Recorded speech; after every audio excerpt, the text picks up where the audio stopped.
mercredi où la prison centrale de Butembo a été attaquée effectivement par les terroristes ADF MTM qui sont venus à partir de la vallée de Mwalika jusqu'à ici à Butembo, aidés n'est-ce pas par l'air supplétif pour n'est-ce pas mener les opérations qui consistent n'est-ce pas recruter par force, parce que vous êtes sans ignorer que l'ennemi ADF MTM voulait s'attaquer dernièrement à la prison de Kangwayi à Beni, et nous avons mis des dispositifs pour déjouer ça.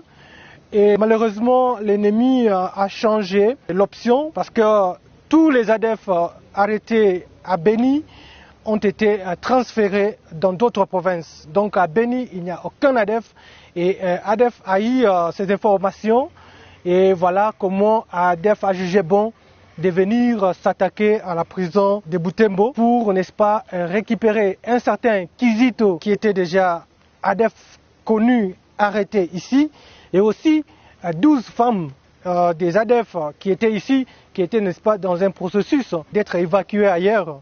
Mais malheureusement, dans cette opération qui a duré plus de 15 minutes, nous sommes intervenus avec retard parce que l'ennemi était armé lourdement et avec un effectif évalué à plus de 80 éléments qui ont opéré pendant 15 minutes.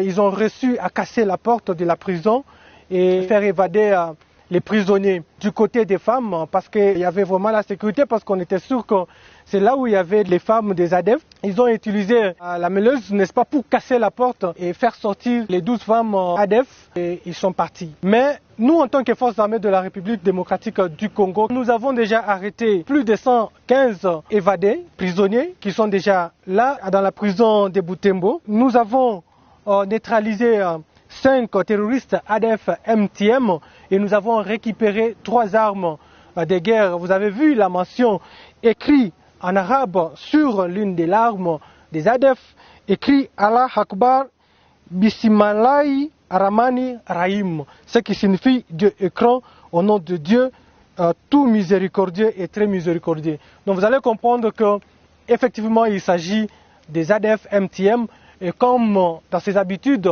certainement l'État islamique va revendiquer ça dans les heures qui suivent. Ça ne sera pas une surprise pour nous ni pour les journalistes. Nous avons non seulement récupéré 3 armes de type AK-47, mais aussi nous avons récupéré plusieurs munitions de guerre.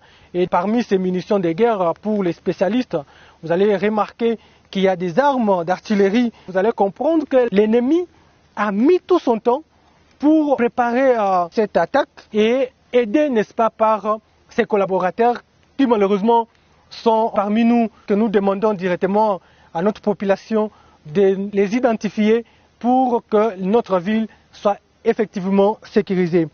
Du côté des forces de l'ordre, nous avons perdu 2 policiers qui étaient des gardes, et pendant que l'ennemi était en fuite avec ses évadés, il a forcé un civil pour transporter les biens volés en route, bien sûr, et ce détenu a refusé, il a été exécuté.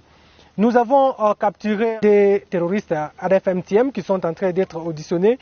Dans les heures qui suivent, selon l'exploitation, nous allons passer encore une fois dans le média pour vous dire s'il y a l'évolution de la situation sur le terrain. Et nous devons prendre conscience qu'au-delà de ce qui nous divise, il faut regarder devant et voir ce qui nous unisse, et pour bouter hors d'état de nuit l'ennemi qui est ADF MTM. L'ennemi a pris la direction de l'Issalé. D'ailleurs, nous étions avec le commandant secteur opérationnel qui, depuis 4 heures, ici à Butembo, où nous avons suivi l'ennemi et nos troupes qui sont de l'autre côté, axe sud, et avec le colonel Kisebo, qui est en train de suivre l'ennemi. Et nous pensons que dans les heures qui suivent, vous aurez le résultat sur la suite des opérations sur terrain.